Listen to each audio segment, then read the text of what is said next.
Welcome, my name is Cowscoop, and we do have a special guest today for this episode. Ladies and gentlemen, I give you the critical drinker. You right, pal? Oh, hold on. I brought you a bottle of Buckfast, aye. That is very kind. I wanted to say thank you so much for paying attention to such a smaller channel as mine. 20 quid's 20 quid, innit? Lots of my viewers will know you from your film review content. What brought you onto gaming? Do you have any particular favourite? And to my American audience, I hope you can understand most of this dialogue. I am, yeah, Scottish, and I do have a favourite Assassin's Creed game. I was trying to remember. Wow, what a great choice. Huge series of games.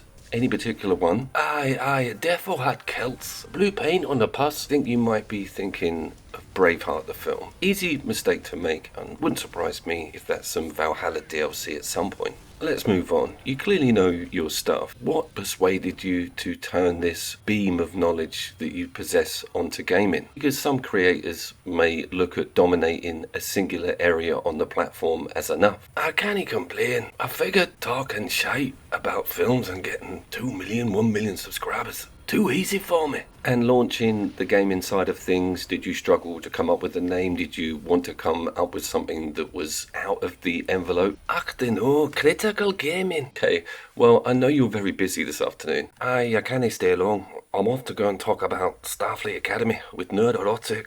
Slag it off on that. Can we get, before you have to shoot off, your learned thoughts on what we're looking at in the background here, Vanquish? Oh, I got a couple of them. A couple of the editions. There was that PS4 mixed with the Bayonetta bundle. 2014, V12. Okay, we're not talking about the car. Isn't that something from 360? Not all of us are as old as you, pal. On that note, I shall let Mr. Thinker go. Please don't rev the Aston Martin too much. I don't think that repetitive beeping of the horn on your way in was necessary either. Aye, I can't thank you enough. Take care, lad.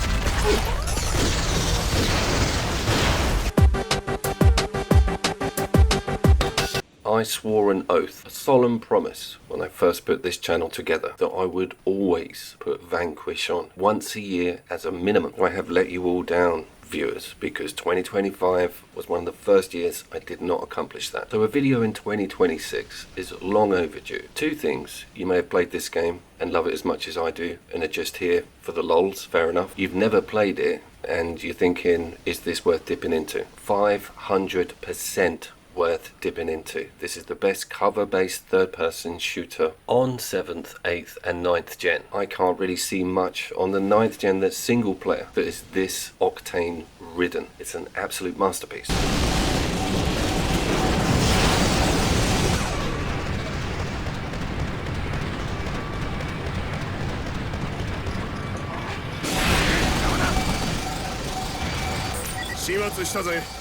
We're going to look at why this is an extremely exciting and relevant game in 2026. But first of all, what are we looking at here on a performance front? What is this running at, and where is the best place to play this video game? I'm going with Steam on PC. You get a VSync option, you can push things right up to 4K, peg 60 frames per second, slightly higher if your monitor supports it, which is really surprising for a game of its age. There was a PS4 version released many moons ago which runs on the 5, but I'm not aware of any performance on this level.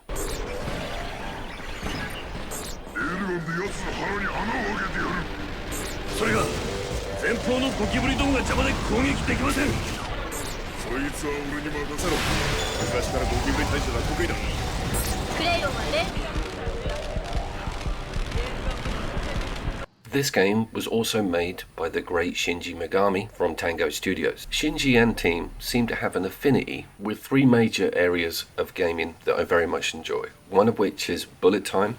The second is third-person mechanics. Thirdly, gunplay and close quarters mechanics within those aforementioned parameters. The Evil Within series has some of those aspects. Hi-Fi Rush certainly has got a few of them, but Vanquish has got all of them.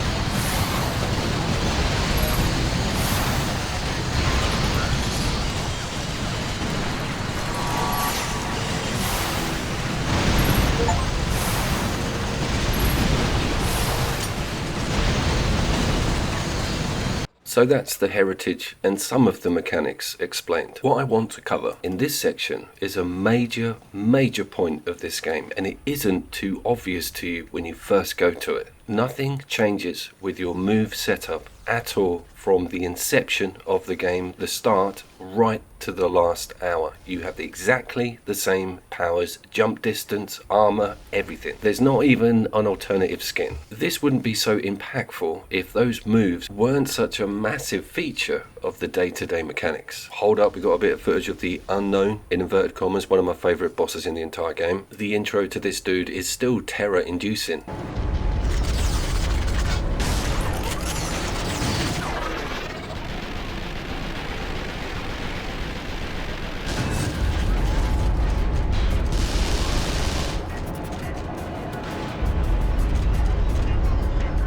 So hold on a minute, Coop. Let's just dial it back a second. There's no double jump that opens up. There's no dual wielding of the weapons. The only upgrades are in the weapon proficiency. If you duplicate your collection, you can upgrade all of them. That is the sole area of development within the character design. Everything else is a flat plateau.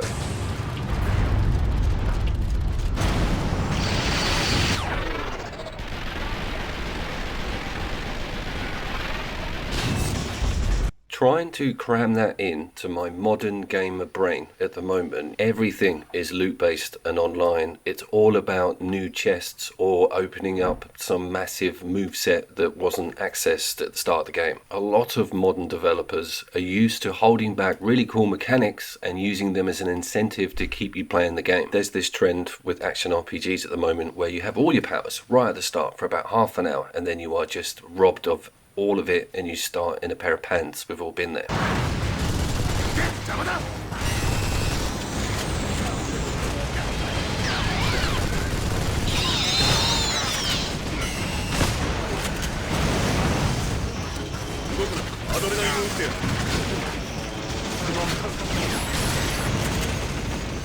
Yeah, a lot of friendly soldiers were shot in the making of this video. My point being, Vanquish doesn't need any of that crap, doesn't need any of those bells and whistles whatsoever. And looking at that in this day and age is mind-blowing. You could also argue that it's a product of its environment. 2010, that psychology was not really around then much, but those unchangeable base mechanics become an attraction 16 years down the line. I have also, in those 16 years, got a little bit better at third-person action games. And check out this bit of footage. I'm relying on the dodge roll as opposed to the slide.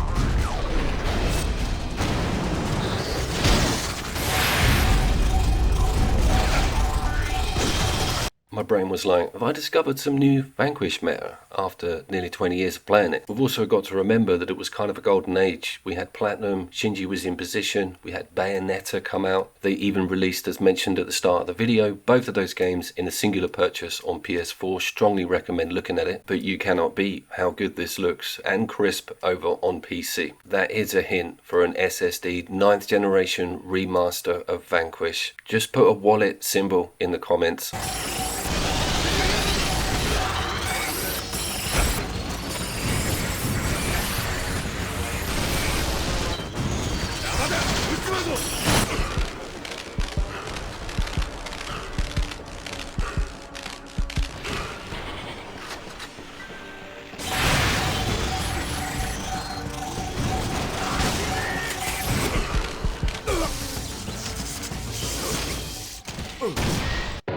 It is also freaking well hard, ridiculously difficult, but it's enjoyable. The knockbacks are not frustrating. When this game was initially released, I'll never forget the articles, particularly IGN spouting out about how it was only like 6 to 8 hours long. That is a massive undersell. And we're going to look at those challenge rooms because they're just as good as some of the mercenary maps. They pump all of the enemies within that level onto one arena. I love that vertical slice idea. And back on that performance front, I think the cutscenes are the only areas that show most of the age. I don't think you can get 60 frames on that.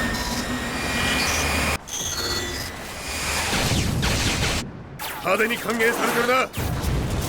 お前はビップ待遇なんだろう。対岸に見える管理棟に向かいましょう。無茶言ってくれるぜ。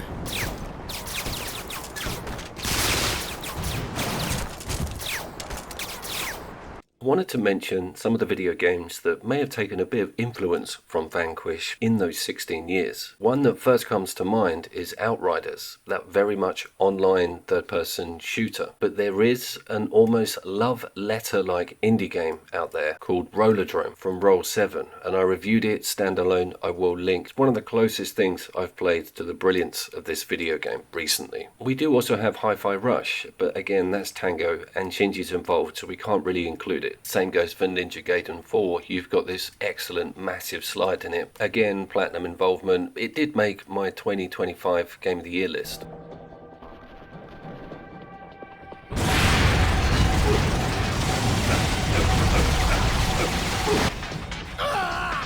Bosses, I suppose we should have the chat. They are all pitch perfect, so varied as well. Some of them come with their intricacies on how to open up weak points, but that was the flagship seller. This dude in the trailer on the 360, when they first pushed it out, everybody recognized this colossal machine that you had to fight. And in true Platinum style, just when you think you're comfortable with something or an individual is a pushover, it just throws two of them in.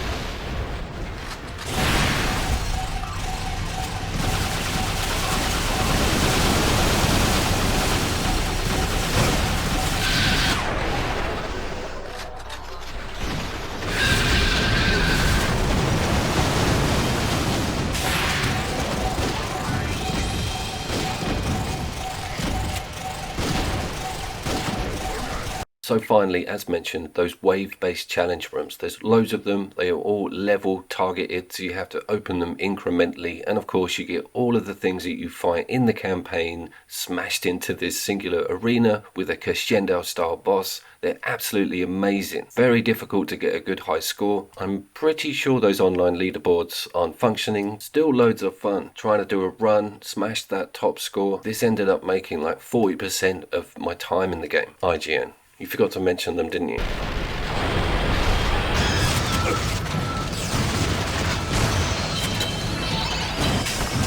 So in conclusion, Vanquish is one of the best video games ever made, for loads more reasons than I've mentioned. If you can think of something else, I will invite you in the comments. Have you heard of that binary domain? Very funny.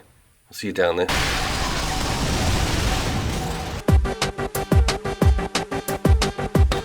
What was that?